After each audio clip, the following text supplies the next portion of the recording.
start, though, I need to ask you guys all a huge favor.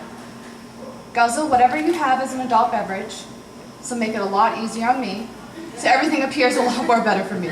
So go ahead, do that. Do that as we go. But before I start, I grew up with Amy. We've been friends since 6th grade. She pretty much looked at me as though, when I walked into school the first day of 6th grade, as though I needed a little work. I was very shy. And she looked at me and said, "You're going to be my friend." And I shook my hand and I said, okay, we'll try this out, see how this goes. But from that day forward, we did practically everything together. Overall, we were pretty good kids, though. We were rebellious at times. Thought it would be a good idea to sneak out of the house one night by tying sheets together and climbing out from my second-floor bedroom window. I saw it in a movie, so don't worry, I thought it was going to be a really great idea. However, scaling down the side of my house from the second-floor story bedroom did not work out that great. But I assure you, Mark and Tina, we always learned a lesson, trust me. So the lesson we learned that night is that you can't believe everything that you see in the movies. We tried it out, we tested it, it does not work. So anybody who wants to test it out, it doesn't work. But it was fun, it was definitely a valuable lesson. Another important lesson we learned shortly after that in 7th or 8th grade was that hairdressers do go to school for a reason. And, but before I knew this valuable lesson, I decided it would be a good idea to cut Amy's hair. Why not? Yeah. You just cut straight across, right? Just straight across, all the way. So I did. After I did that, though, we realized that she did have to go to an actual hairdresser and get the back buzzed a little bit just to even everything out. Amy and Ben are great for so many reasons. Yet I think the very best reason they are so great is that they both don't sweat the small things. And they appreciate what they have and not what they don't have. Amy and Ben have been there personally for me quite a few times, most recently helping me move up 3 flights of stairs in 90-degree weather after another gathering all night long. That's the true test of friendship, and they passed. But because you guys have both been there for me so many times, I'm just so honored to be here celebrating one of the biggest, most incredibly meaningful days of your lives together. And from the bottom of my heart, and all my love, congratulations, Amy and Ben. And I couldn't be any happier for you two. I couldn't imagine a better man for Amy. And Amy, thank you so much for saying back that on that day in 6th grade, you're going to be my friend, because I don't know if I'd be here today. And throughout all the years, you've taught me to love who you really are. And I love you guys so much. Cheers. Good evening, ladies and gentlemen, friends and fellow members of my wolf pack. And for those of you that don't know me, my name is Andrew. For those of you that do, please remember my mother is here, so when telling stories, please make sure she's not within hearing distance. First off, gotta say the wedding party, we look great, huh? But Amy, you look phenomenal today. And by the look on Ben's face and the tent in his tux pants, he agrees too. And Ben, Cilley, Chill Dog, whatever you have to say about this beautiful creature. He's smart, talented, funny, polite, fun-loving, hardworking, handsome. I'm having trouble reading your handwriting right now, bud.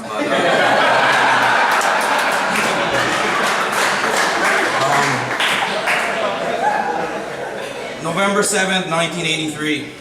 A bomb exploded at the United States Senate building by members of a group claiming to be the Resistance Conspiracy and protest united U.S. military involvement in Grenada and Lebanon.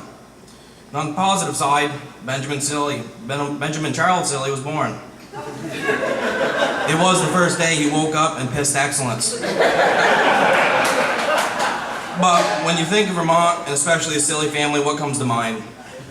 How many people say maple syrup right now? Call it. You got it, Rod. Well, Ben is my maple syrup, and here is my correlations. It's sweet. Ben is a sweet guy. Ben is a friend would like to have. And for those of you that know the country song, You Find Out Who Your Friends Are by Trace Lawrence, that exemplifies him. He also saved my life one night when he woke up to find a smoldering log on my living room floor that had shot out the door of my wood stove. The last night I was staying in the trailer with an addition, or the tradition as we call it. But, thanks, appreciate it. Anytime. It's sticky. We used to get into some detailless, sticky situations when we were younger and dumber. And together we would somehow always come out smelling like a rose. A friend is someone who will bail you out of jail, but not Ben. He wouldn't do that for me. Instead, he'd be the guy sitting next to me in prison saying, "That was awesome." And last off, it's just real good shit stuff that everybody loves. Trying to keep it PG. My mother thinks the world of you, if you couldn't already get that from earlier. But you were always the favorite friend, and Timmy, not so much since that ice auger incident. But maybe it's because I've censored information over the years, but I will continue to do so in my speech because I don't want her to think otherwise. And yes, she is the woman in the cloth, of course, but she already brought that one up earlier. But you know, PKs, preacher's kids, we're the worst of the bunch, and rivaled only by cops' kids sometimes. But instead, I want you to listen to some of my marital advice. Well, not mine, but I found some good stuff on the internet when I was looking the other night. Then I remembered I was supposed to be looking for speech ideas, but seriously, here they are.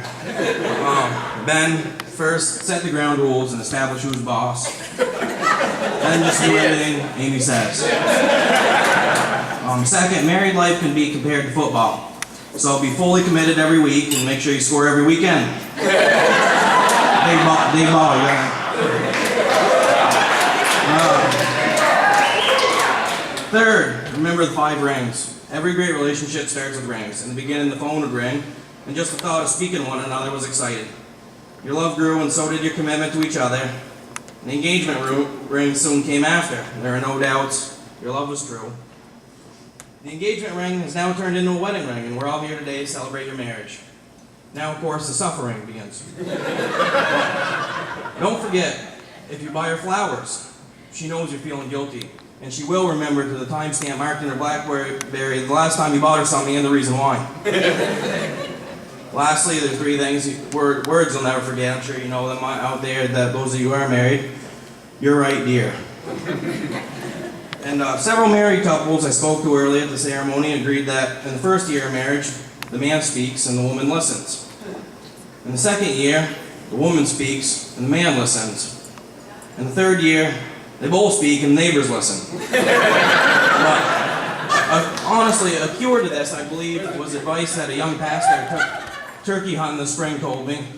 And I believe everybody can take from that something today. Most people think relationships are give and take, 50%, right? Think so? Well, try this. Give 100% and don't expect anything in return. Hard to do, but I guarantee you those that do get more on the take side, and your relationship will not wear and remain steadfast. And I want to say it's great to see Leslie today. As always, you and the man that brought him into this world, the real best man today, did a great job raising a great son. And Amy, Wendell was a huge Amy Lynn fan.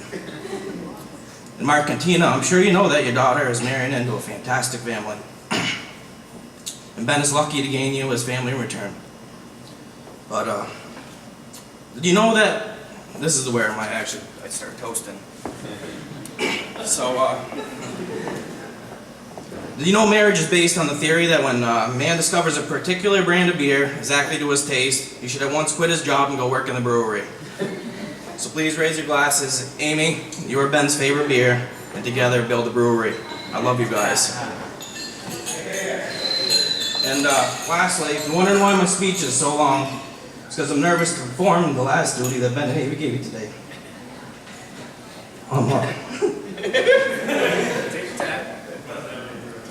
Which is ask my girlfriend Brittany to marry me.